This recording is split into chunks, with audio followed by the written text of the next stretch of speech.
responsibility was to pray, pray and pray and cry it out. Acknowledge the feelings that you have in that moment and cry it out. Get it out of your system, because the main thing is, if I stayed there, look at this. Here's the goal line. If I, getting physically assaulted in any way makes you feel knocked back, right? So if I sit there all day long, and then I got a kid to raise, I'm doing my kid a disservice, and I'm doing myself a disservice. So the best thing I could do is, how can I heal quickly? I don't know what I'm doing to clear those emotions out. Go get help, get it done. Why? Because now I get to pick up the pieces faster and keep moving. You get what I'm saying? If you don't get up, you're going to really, really suffer for no reason. And you're self-sabotaging your growth by staying there. So the best thing you could do is make your goals, set them, make a realistic plan of how to get there. And if you don't know what the plan should be, because it might be a new adventure that you've never taken on, become part of a group or get some mentors in your life that can actually lead and guide you down that path in the right way. And you always want people who have done it, not people who haven't done it that's trying to tell you how to do it. You want people who are tangibly doing it, they're successful at it, and they're continuing to grow in it, and they've been in it for a while, because it tells you that they're really genuinely passionate about what they do. And that can help bring more passion to you. You also got to believe in yourself. Don't do self-doubt. All the journeys that I've taken, I've never thought in terms of losing, ever. I just get up and I say, oh, I'm gonna win this, but here's the steps I'm gonna take. And then I go for it. And it works every single time. But I had to put God first, because it's not me. It's not me doing this. This is me using God as my tool to say, look, this is what I need. Can you help me? I need help in this area because I want to excel in this area of my life. And then God puts you to the test. Okay, let's see how you're going to handle your finances. Okay, let's see how you are going to connect with your child. Let's see how you treat other people. Let's see what are you doing to get to your goal. God doesn't want you to wait to move. He wants you to move so he could walk with you as you move. So when you move, he moves. And then he got angels in the front, angels in the back. That's the way I look at life. I have somebody that has my back. I have the angels in back of me, and then I have the angels in front of me. All I have to do is take some steps forward and make some processes and progress. So think of it that way. Make your plan, progress. If you don't have support, you have to be your own supporter, or you have to go out there in these meetup groups or somewhere where you can get with like-minded people or with more successful people that are better than you. So that's why it's not ever good to be have any jealousy in your heart, because you're also doing yourself disservice. If you did not get your goal, you could always start at any given time in your life to make changes the way you want to see it. So if you want to write a book or whatever, figure out what are the steps, the proper steps to write a book. Okay? It's just every profession has its own requirements. So find out what those requirements are. Get out there, get to work. No excuses. If you got to stay up a little extra, a little late, do it. If you got to designate time, create a schedule that can where you can fit it in, squeeze it in, and then calculate the time, and then just figure, okay, I got to do 40 pages a day. Okay, so I'm going to get up early in the morning, get 20 done, then at nighttime I'll get the other 20 done. So I'm not overwhelming myself with my schedule that I already have. So make your plan, make it realistic, make it doable for you. Move some things around, prioritize some things in your life to make it happen. And if you do hit those pitfalls, those obstacles, forgive quickly.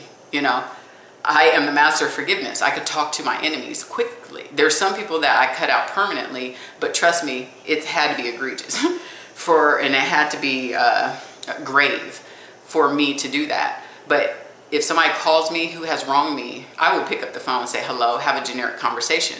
But depending on if they have a cycle or a pattern of trying to cause harm, then I may just say hello and then keep it very generic and make sure they stay out of my business. You know what I'm saying? Now if they're, and then just, that's it. And then until the next time they call. That's how it works. You have to be able to forgive and know who stays, who goes, and then, or set the boundaries on, others where they're in between that little gray space where you're like, well, I don't know if I want them to go or not. Well, set up some boundaries. Just don't talk to them that often, but still talk to them. And then also when they do call, if you have a forgiving heart, you're able to look at them differently, okay? If you're mad at somebody, obviously you're going to have a different response. So just take your emotional piece out of the picture and understand and get some empathy, for other people, empathize, sympathize with other people. Because sometimes people, when they do poor behaviors or make poor judgment calls, or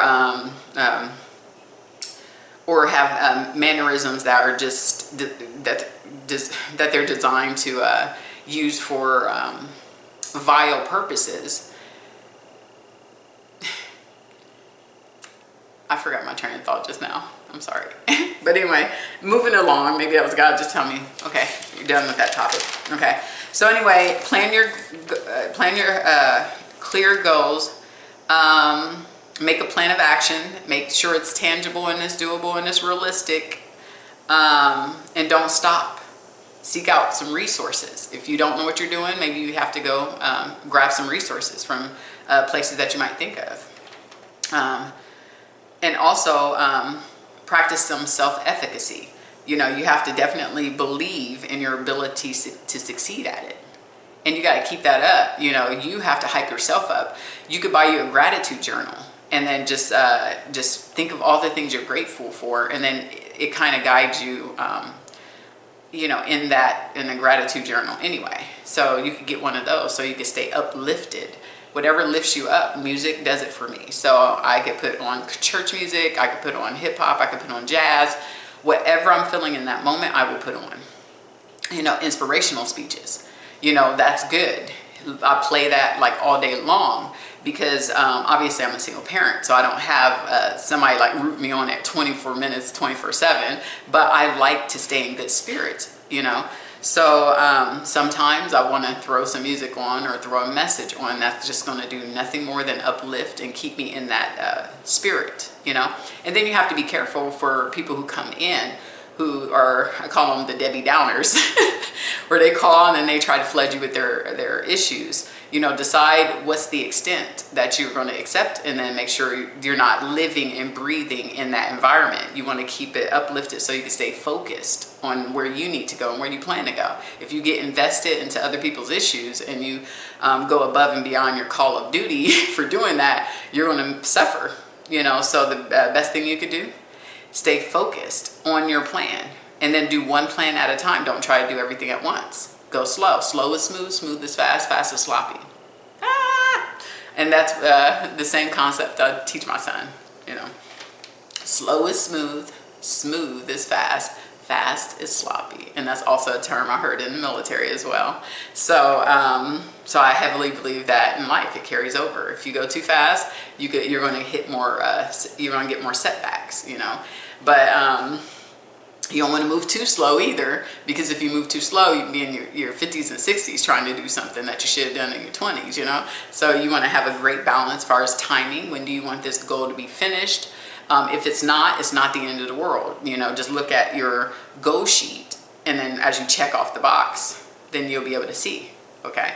So how far you've come, and then appreciate how far you've come.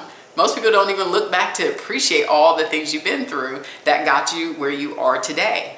Appreciate, appreciate, appreciate. Thank God every moment for putting you through your obstacles, your trials, your tribulations along your journey and your path, okay? Because without them, you won't be as strong as you are. I became much stronger, because of all the things I went through, and because God had to take me through certain things so that I could be able to definitely put more trust and faith in what he could do for me. I've always had strong faith, but he could take it to level 20, 30, 40, and then blow it out of the park. So in my life, he's blown it out of the park. So I'm able to just, people come to me, now I can handle a lot of different things, and then just, it rubs off, shrug it off my shoulder, let them know, I'll pray for you. sorry you feel that way. And then also, I'm not too big to look at me. You come to me with some good criticism, I'm going to take a look at it. But I don't go off of what the first person says. What I do is I like to see, is it a running theme? If it's a running theme, and then I see that it is an issue in my life that might hinder me or make me fall back, because you don't want other people guiding your life or having that control anyway, of telling you who you are, how you need to be, and what they think and how they feel, what you should and shouldn't be doing, because now you don't want to be anybody's puppet at all. And you don't want to make people your puppet, because how fun is that? If I could control you, that's not going to be fun. I want you to be who you want to be, and then I want to smile as I learn more about you. But some people like to control like a puppet. Like if they ain't doing it my way, I call it the win at all costs type of spirit. Like, screw you if I don't get my way. That's just crazy, So my thing is learn to appreciate people and their differences, not try to control, well, you shouldn't be doing this and shut up. Shut up. Shut up. Only deal with your life, And that's how you got to look at people like that. Like, be quiet. That's you. That's something you would do. That's not what everybody else would do. That's you. That's only your one perspective. You get what I'm saying? So stay in your lane. That's a good thing, is for us all to stay in our lane, which is to heal others, try to grow, become better versions of ourselves. Take constructive criticism, and if it's a running thing, really take time to don't look at it as a threat to you. Look at it as, okay, 10 people told me the same thing. Okay, and it's hindering my growth because they're all mad. It seems like they're all mad. Then maybe I should look at this and figure out a way to improve in that area, because maybe I didn't see it as an issue. Because remember, we look through the lens of our own eyes, but we are seen by so many, and as we interact, to where they're going to have a different take on our personalities, on us, and that's okay. That doesn't mean you got to change for everybody, but you want to look for opportunities to grow. And the only way you could grow is through sometimes constructive criticism. I looked at my old video where I actually put my second video technically in forgiveness, but because YouTube, it doesn't allow you to chop it up, I had to go back and then I had to look at it, and I looked at my CGs, and I was like, oh, I know how to do these. These should look way better than this. But because, I was in the state of, let me just get it done, I wasn't looking at the imperfections in it. I was just, hey, let's get it done. Let's deliver the message. And that's it. Okay? But I could see where I went wrong. And I could see where I need to fix things, or where I need to be more work slower,